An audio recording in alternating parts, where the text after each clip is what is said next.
Hi everyone, welcome to Instagram Live. I'm Kristin and I run Mommy Loves Books. I have 4 children, 3 teens, and 1 fourth grader tween. And I'm so excited to be talking to author Lisa Fipps tonight. She wrote the debut novel Starfish, which I know you all are going to love. This is the first of 3 conversations this week I'm having with authors who wrote middle grade and young adult books on struggles with body image, self-esteem, and eating disorders as part of National Eating Disorders Awareness Week. And we are just going to have Lisa join us, and I'm really excited to talk to her. So she should be on any moment, and this book is wonderful. You all are going to want to read it. So I'm always wondering if this will work, but she should be here any second. So hi. Hi, Hi, how are you? Lisa. I'm well. How are you? I'm doing all right. Awesome. Well, thank you so much for joining us. Oh, of course. How's the weather over there? It got above freezing, so it feels Okay. like a heat wave, right? It's It was warm. like, It's warm for you. yeah, it was like literally 35 or 40 today, and last week it was like 40 below zero. So I was like, it's only 80 degrees warmer, technically. And, Oh my uh, gosh. yeah, Well, we fell in love with Starfish. What an amazing novel. And maybe just first, could you tell us a little bit about yourself, like where you're from, and then a little synopsis about Starfish? sure. I'm originally from Indiana, north of Indianapolis, and born and raised here. And then I got a degree in journalism from Ball State. Go Cards, chirp chirp. And I was a journalist for way too many years, including in Texas. I lived in Irving and worked in downtown Dallas for several years. And I didn't really want to leave because of the weather. I hate winter. I hate cold. Although this year, I know. wouldn't have been good to be in Texas, would it? Yes. Um, but so I was down there, and then I needed to come back because my mom was having health problems. I couldn't convince her to move down to Texas, so I moved back up. And so now I am the director of marketing for a public library in Indiana, and which I love, which, working for a library as an author is like, woohoo, this is like, you're going to pay me for that? All right, no problem. It's And my amazing. book is Starfish, which I hate this because I wish I could flip it. I know. It is an interesting thing with Instagram. It's like that for everyone. So, I know it's like that on like Zoom, everything. I'm going to figure out a way though. I think I can print off the reverse using Photoshop oh, and like glue it to it. oh. I'm gonna try to outsmart Oh my technology. gosh, that's If I brilliant. accomplish it, I get the Nobel Prize or something. Yes, Um, totally. Especially this year. yeah, exactly. Um, but it says it's a middle grade novel in free verse about a girl named Ellie who is relentlessly bullied because she's fat. And she learns, it's her journey of learning that there's something wrong with the people who are full of hatred and fat phobia and anti-fat bias and not her. And that she can take up her place in the world and be heard and be seen. So that's what it's about. So good. Speaking of novel in verse, it's Mhm. actually really has you in Ellie's mind. It feels really intimate. And Mhm. I read that, like, as an author, which is so cool, like it just came to you in poems. Can you talk a little bit about that versus Yeah, versus like actually, a traditional writing? oh yeah. What's the difference? You know? Actually, I have this weird process, which I'm told my editor, Nancy Polson, told me that Linda Mullally Hunt does the same thing. But books come to me in like what I call video vignettes. It's like I get little video clips in my head. Okay. They just Wow. start appearing in my head. And, It's and amazing. yeah, kind of weird. And then I just kind of watch them and see what's happening. Because sometimes a video clip will kind of reveal a character to me or a scene to me. Mm, And then I write about them. And when I tried to write about them and describe them, what I'd seen in prose, I hated it because it was like, and I guess part of it is coming from the world of journalism. I wanted to hit a point and move on. And I okay. feel like with prose, I have to put in way too much detail. And like, if a person goes to the car, you've got to like see them go to the car. Well, when you write a poem, the next poem, they're just in the car. You know what I mean? And so it's Right. like, so I can punch and go on. And that's kind of what I do. When I hit a spot, hit a point, say something and then move on. And so I think part of it is, because these things come to me as video clips, and partly because I think in poems, and then partly from being a journalist, it just all kind of became this thing, my way, my process. Wow, that's really powerful and super cool. Um, so I love all the characters in this book. I mean, there's so many wonderful supporters of Ellie. And I was reading, was it the acknowledgments maybe you talked about? Some of them were based on um, real life characters. And actually, can you talk a little bit about the inspiration of the book and then also the characters? Sure. The book is based a lot on my life. Not everything that happened to Ellie happened to me, but a version of everything that happened to Ellie happened to me. And some of the poems actually happened to me. Um, so that's sort of where the inspiration came from. And so growing up as a fat girl, um, I did not find a book like Starfish on any library or bookstore shelf, and I needed it. So I wrote it. um, and I wish one of my like dreams as a writer is to have really the ability to creatively come up with fun character names. Mm. Um, and that is not my gift. That is not my gift. So what I tend to do is name characters after people I admire or who have made a difference in my life or things like that.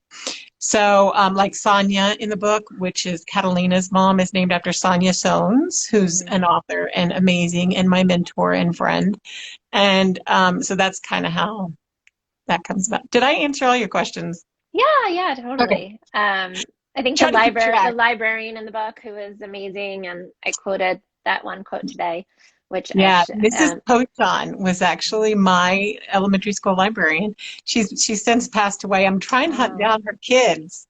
I've been kind of stalking people who might be related to her because I just want them to know, that she made a Yeah, difference.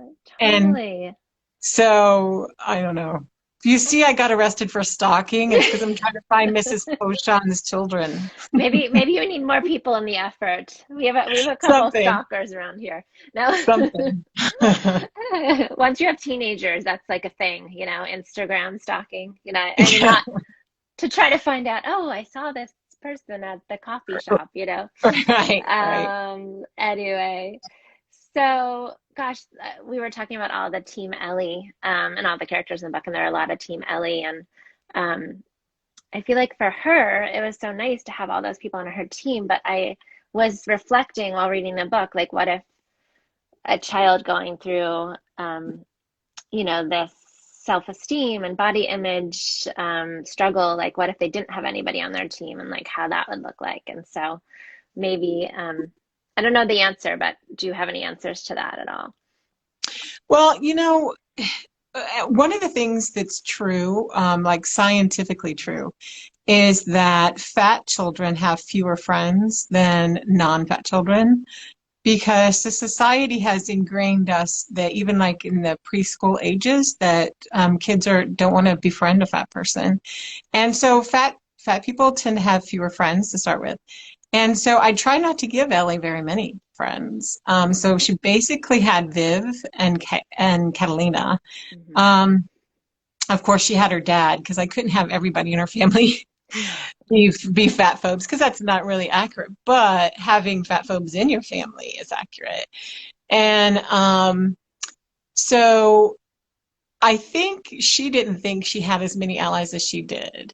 Mm. And I mean, even her dog is her ally. And a lot of people forget that pets can be your allies. Yeah, I And, loved all and the poems with Gigi in it. I mean, Gigi, my Gigi. yeah. Um, so I think people discount the mental health benefits of pets and how they can be in your corner, even if you don't have a human in your corner at the moment. Mm-hmm. Um, and so I think that part of her journey is realizing she has people in her corner. And I think that's part of everybody's journey is you don't realize who's really always in your corner. And the harder the spot you're going through in life, the more you think you're alone. But you just have to kind of sit down and think it through, who is in my corner? And if there isn't anybody, how do you find somebody and who can you put in your corner? And sometimes that means a therapist like Ellie had, and there's nothing wrong with that. Obviously, that's part of the reason I wrote that in there is it's an important part of a lot of people's stories. I feel like having those sessions in there with a therapist might inspire some kids to feel okay about that and just I feel like they were helpful just for me as an individual, just some of the conversations they had and so I know there was like a turning point where she finally stood up to her mom and that was really Mhm. powerful. So, Right. which is really like that was such a sad and hard part of the story between her mom and her brother and Mm-hmm. so Yeah, and because one of the things I tell people is that when you have dealt with hatred or sadness, depression, whatever, for a long time, when you do go to deal with it, it can get kind of messy. And it's sort of, and I use this analogy in one of the poems. It's sort of like when you shake a can of soda and you mm, open it up, and then it just goes everywhere. hmm And you got to know how to. It always helps to have someone who really knows how to deal with that kind of thing. yeah, definitely. Hmm. Um, so let's see. I'm just gonna look at my notes. Oh, there's the poem in the book about food bringing you together Oh yeah. with Hmm. Catalina's family, and I thought that was such a powerful poem to put in to show how eating dinner at the table and it can just be like this lively and fun and celebratory thing, which it should be, Right. Right. Um, and that poem, among others, not every single poem, but I feel like there was so many times when I was like, writing down like these profound bits of advice, and so was that intentional that you had, that's kind of at the end of the poems, there was this, epiphany with her. So of course, Yeah. yeah. Yeah. It was intentional. I was trying to drive home some points without being preachy or didactic. And so and that's another good thing about a poem is that just poems lend themselves to be able to like throw that pop of meaning in there without sounding so because it's sort of like the revelation that you have, like how walking home from Catalina's, she felt different because when she had eaten around her family, she physically felt herself, like scrunching her shoulders together and trying to make herself small.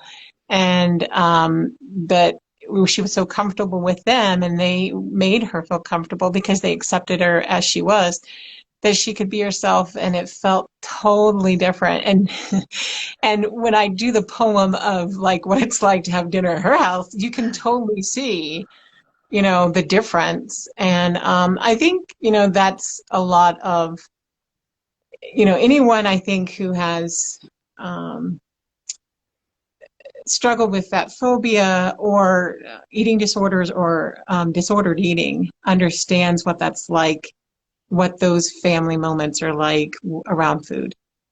So I wanted to include that.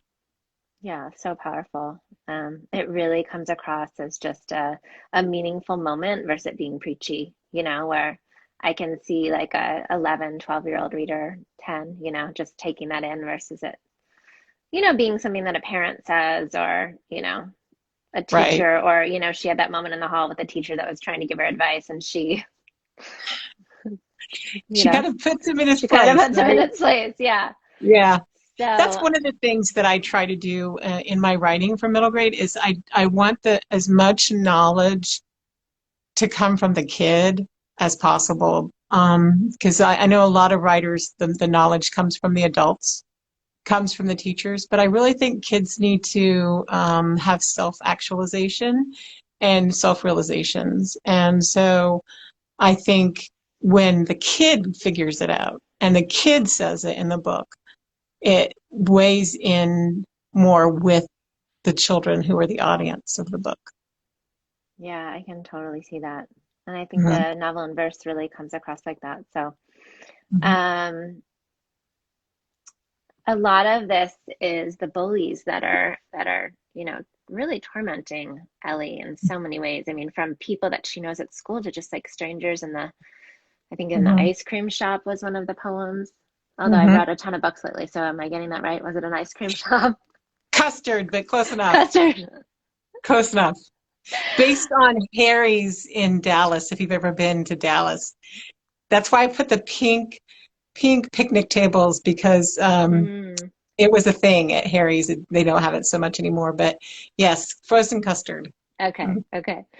Um, so it just seems like that's, the kids just couldn't get past that. And um, I guess like what advice would you give to kids right now in terms of, speaking up and speaking out um, and we touched on that a little bit, but I think right now is sort of it's a horrible time in our history, and yet it's a good time in our history. You know what I yeah. mean? It's Hmm. like, I think the horrible hatred in so many forms against so many kinds of people has made people who aren't being hated on feel this pressure to, hey, wait a minute, this is wrong. I need to stand up. You think of Black Lives Matter and what it did for white people, like, whoa, whoa, whoa, whoa, this is out of control. And so, then you have white people standing up for Black people, which they should, obviously. And so I think that one of the good things that's come out of all of this bad is that people are realizing they've got to stand up for one another. If it's whether you're standing up for someone who is fat or you're standing up with someone who is Black or any other, Mexican Americans, immigrants, anything. It's not just the fight. It's not just their fight. It's society's fight to make lasting good changes so that we all have a voice, we all have rights, we all have protection, and we all can feel free and comfortable in our country. So I think that right now is a really good time for kids to be learning, and I think that they are learning. They have to speak up. And Catalina does that for Ellie at the custard shop. And I think, you see that more and more, and I love that. And I think it's needed. Yeah, I loved that's Catalina was just such a strong character. And so was Ellie too, Mhm. She really like her journey. It's just like you feel so proud of her. I hope Yeah. children feel that way too. I mean, as a mom and, adult, I just felt so proud of her. Which I really loved reading it as an adult. Like I know that's not your intended audience, but what is your intended audience? Ideally do you see age wise? I would love, quite frankly, more adults to read it. Um, and a lot of people who've read it and review it, say that. They say, parents need to read this. Anyone in the school system needs to read this. Pediatricians need to read this, right? And then another group that I personally would like to see read it. I mean, anyone who works with children, in my opinion, should read children's literature. Because there's so much good children's literature that gives you so much insight to children and what they're thinking and their issues that they're going through, because, most of these are very like cutting edge or, very current, and, but I would like places of faith to read it as well, because I know that, I grew up going to church, and there were some pretty hurtful things said in churches, which, that's the place where you should feel safe to not be hurt. And I mean, you should feel that way everywhere, really. You know what I mean? But you expect it more in churches, and you expect it more at home. There are certain places you expect to feel more safe than others. And so I would like more adults to read it as well as children. Yeah, that's so. The more the better. I mean, absolutely. Yeah. Yeah, definitely. I mean, I would love for this to be part of curriculum, like this book. Like, how do we get this in the classrooms? I mean, I don't know, but you figure it out and do it, and I'll be happy. I will add that. Okay. Yeah. The thing about me is my enthusiasm gets the best of me sometimes. So like you put that in my head and you watch. It's gonna happen. No joke. You can talk to my husband and my kids, Oh, I do the same thing. I'm always adding to my plate, and I'm like, oh crap. Why did I say yes to all that? But yeah, no, I get you. I get you. So, okay, so you told us all about your, journalism career and all that, but have you been writing like for a long time? Like, have you had these stories in your head? I wonder how that came about for you. I can't think of a time when I wasn't writing, drawing, or doing something with music. I am, such the arts girl that I literally can't remember not doing that. So I remember growing up, we had a Rose of Sharon tree in our backyard, and I used to sit under it and read, write, and draw all the time.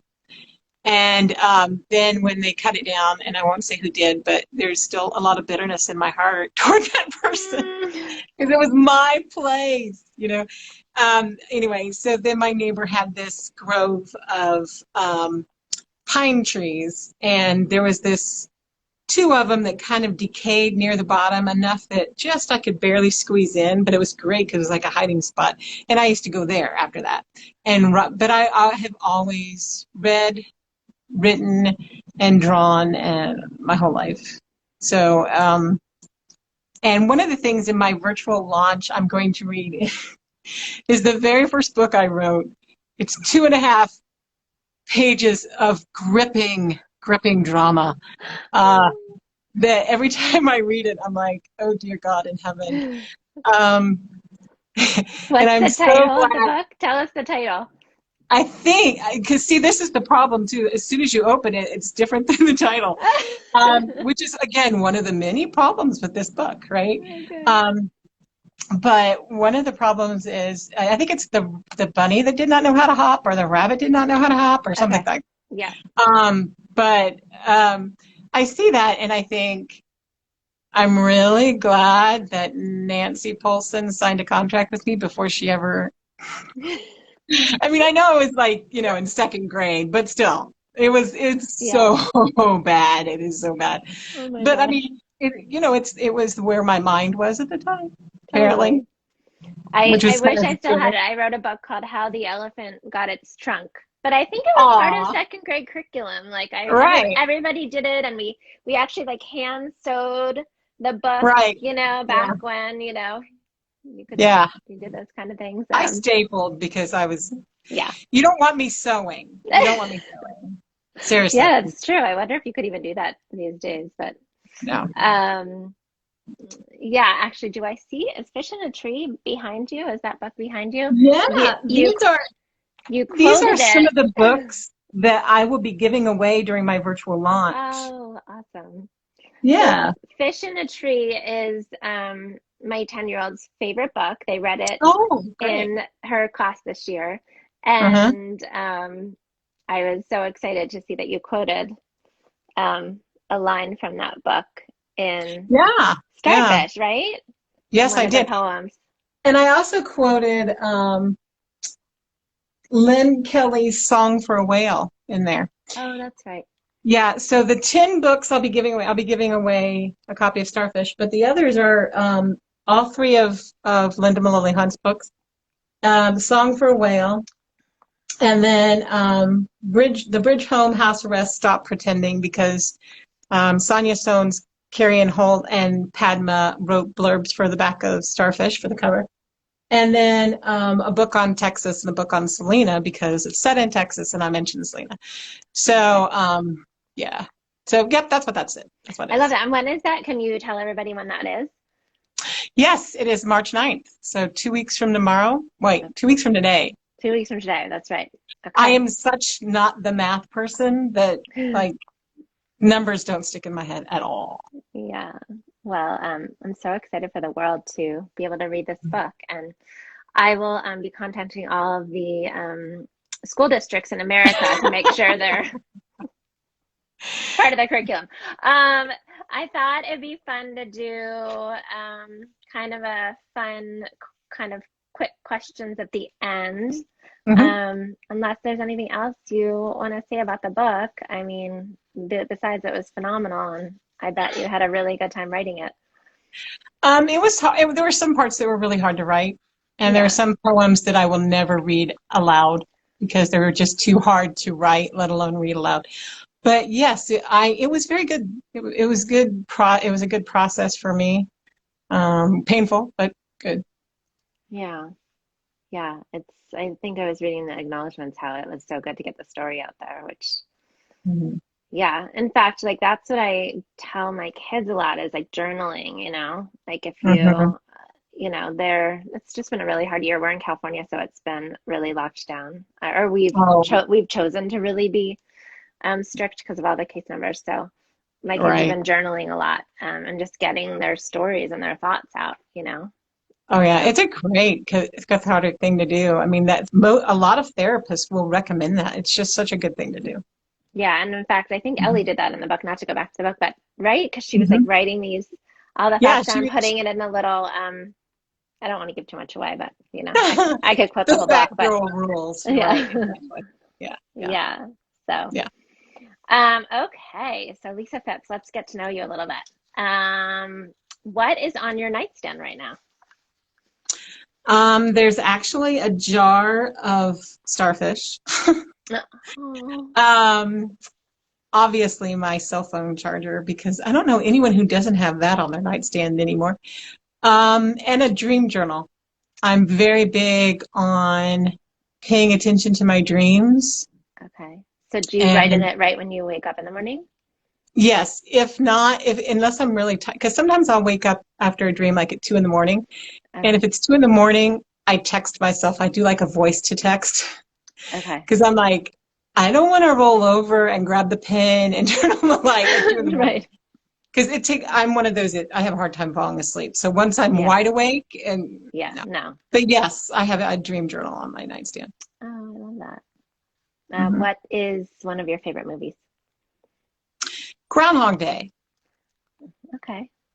And Very I love it appropriate. because yeah, it's It's great. if you've ever watched it, he gets this chance because he keeps living the same day over and over to get it right. And there's so many little things that he misses out on in the beginning because he's not paying attention to anybody but himself. That as the story progresses, he realizes the difference he can make in the world and in other people's lives. When he just stops focusing on himself. And I Mm, love that message. I love that. Hmm. Um, Coffee or tea?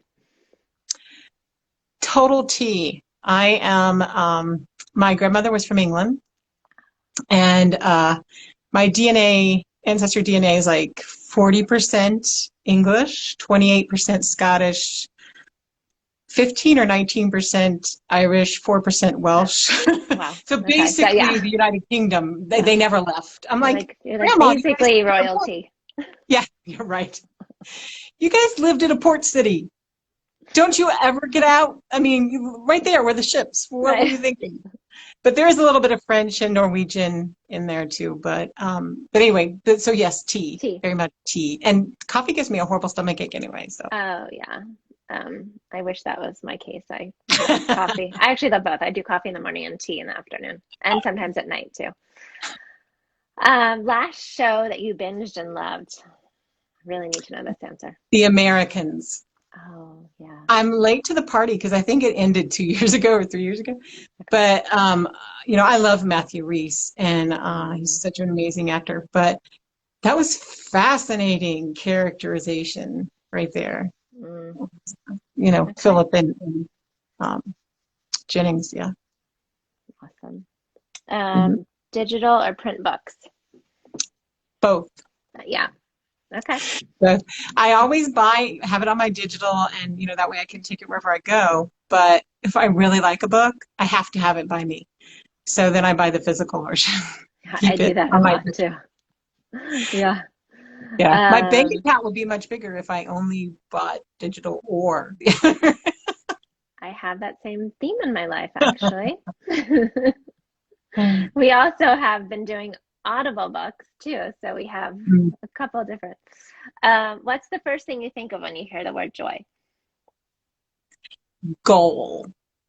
Yeah. Mm, Because, and nobody has an easy life, but mine was really hard when I was a kid.